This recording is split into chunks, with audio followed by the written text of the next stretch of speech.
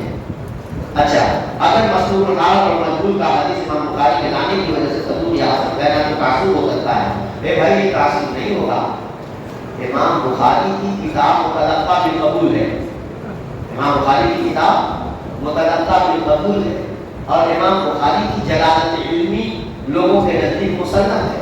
لہذا اگر کوئی راوی دیکھنے میں ہمیں مجہول لگ رہا ہے، دیکھنے میں مستور لگ رہا ہے، تو امام بخاری رحمۃ اللہ علیہ نے اس کی حدیث کا اخراج کیا ہے تو ضرور کوئی نہ کوئی توثیقی پہلو ان کے سامنے ہے، تبھی اس کی حدیث سے انہوں نے احتجاج کیا ہے اور اپنی کتاب میں کیا ہے، ورنہ وہ نہ کرتے. تو یہی وجہ ہے کہ آپ نے اصول میں یہ کتاب پڑھی ہے نا کہ بعض دفعہ مجہول کی تعریف میں کہ بعض دفعہ راوی مجہول ہونے سے خارج ہو جاتا ہے ایک شخص کے روایت کرنے کے باوجود بھی. چنانچہ اس کی مثال میں تدریب الراوی میں اور مقدمہ ابن سلام میں جو ہے مصنف زویلی ابن قدامہ اور فلاں فلاں راوی کا ذکر کیا گیا ہے کہ دیکھو ان سے روایت کرنے والا تو ایک ہی ہے، لیکن امام بخاری رحمۃ اللہ علیہ نے اس کی حدیث روایت کی ہے. تو خالی راوی کا اس سے تفرد یہی اس کو مجہول بنانے کے لیے ضروری نہیں ہے، اور بھی چیزیں ہوتی ہیں اس کا بھی لحاظ کیا جاتا ہے. جس کا لحاظ کیا جائے گا تو مجہولیت سے خالی ہوتا ہے. یہ سب چیزیں حافظ نے کوٹ کرتے وقت دیکھی ہیں، اس وجہ سے وہ خلاصہ نکالتے ہیں. ایک بات اور ہے، هل يجب الاعتماد على قول الحافظ في حكم الرواة تمام التقليد او يكتفي الاعتماد عليه ولا حاجة عليه. بھائی بات میں یہ کہہ رہا ہوں کہ دیکھو ہم کو اس راستے میں چلنے کے لیے کسی ایسے رہنما کی ضرورت ہے جو ہاتھ پکڑ کر کے ہمیں لے چلے. حافظ ابن حجر کو اللہ تعالیٰ نے بہت چشم بصیرت عطا فرمائی ہے. حافظ ابن حجر اس میدان کے بہت باخبر شخص ہیں، تو ہم کو ان کے نقش قدم پر چلنا چاہیے. یہ ہم نہیں کہہ رہے کہ حافظ کا حکم منسوخ ہے اور اس کی خلاف ورزی نہیں کی جا سکتی. جب ہم تقلید ائمہ کی تقلید کرتے ہیں، وجہ یہ ہے کہ ہمارے اندر وہ صلاحیت نہیں ہے، تو اس میدان میں بھی ہمارے اندر اتنی صلاحیت نہیں ہے کہ ہم بہت اعتدال اور جامعیت کے ساتھ خلاصہ نکال سکیں. تو جو کر رہا ہے اس کے طریقے کو دیکھنے کی کوشش کریں کہ بابا کیسے کر رہے ہیں تاکہ ہم بھی کیسے کر لیں. یہ ہے مقصد. یہ نہیں ہے کہ اس سے جو ہے علوم نہیں کیا جا سکتا، وہ نہیں کہتا. جب اس طرح سے آپ دیکھیں گے تو زیادہ تر عموماً آپ دیکھیں گے کہ اسی نہج کے مطابق حافظ کا خلاصہ ہے اور پھر آپ کو اطمینان ہوتا چلا جائے گا. یہ نہیں کہ مطلب یہ ہے کہ کسی اور کتاب کی ضرورت نہیں، کتاب کی کیوں نہیں ضرورت ہوگی. دوسری مطولات کو آپ دیکھیے، لیکن اس نہج سے دیکھیے کہ یہ خلاصہ کیسے نکلا. بات پر آپ اس نظر سے دیکھیے کہ حافظ نے یہ خلاصہ نکالا اور اس نے مطولات میں تفصیلی بحث کے اندر ایک پہلو رہ گیا، مثلا تدریس کا پہلو ہے، یہاں تدریس کی بات نہیں کی مثلا. تو اب کیا بات ہے کو ایسا کیا. اب جب آپ دیکھو گے پتا چلا کہ انہوں نے تدریس کے مرتبہ اولا اس کا ذکر ہے، صرف آپ ہی سے تدریس کرتے ہیں تو ان کی تدریس کی کوئی نقصان نہیں، ان کی تدریس سے کوئی نقصان ہی نہیں ہے. تو اگر کوئی پہلو چھوٹتا ہوا نظر آتا ہے خلاصے میں تو اس کی کوئی وجہ ہوتی ہے. اسی طریقے سے انسان کی کبھی فروغات ہو سکتی ہے، ہم یہ نہیں کہتے، لیکن ہوگی بھی تو میں کہہ رہا ہوں بہت تھوڑا فرق نظر آئے گا، زیادہ فرق نظر نہیں آئے گا. بے سمجھے اگر تم اعتراض کرو گے نا تو بڑا لمبا فرق نظر آ جائے گا. جیسا کہ شعیب النحو اور بشار اللہ نے آپ کی ابن حجر رحمۃ اللہ علیہ کی تقریر پر نقل کیا ہے اور کہاں سے کہاں بات پہنچا ہے. چلیے ارجاء کے طور پر لیکن کہا یا مطلوب کہا جبکہ حماد بن سلیمان کے بارے میں یہ ارجاء نقل آیا ہے کیا ہے تو آپ مطلقاً لیکن یا مطلوب کو فرمائے. کہاں لیکن مطلوب پہلے کا بھی حماد بن ابی سلیمان کے سلسلے میں تو جو صورتحال ہے بالکل امام یعنی فقیہ کا لفظ کہا، اس کے علاوہ صدوق کا لفظ کہا، فقیہ کا لفظ کہا، سمجھ رہے نا. اور صرف یہ کہا کہ رویہ ارجاء کیا کہا ہاں، لیکن جب صدوق الفقیہ کہہ دیا تو اس رویہ ارجاء کا کوئی اثر باقی نہیں رہا. لیکن چونکہ کہنے والوں نے بہت کہا ہے تو اس سے عام نہیں بول سکتے تھے، اس کو نظر انداز نہیں کر سکتے تھے. اسی وجہ سے یہ نہیں کہا فقیہ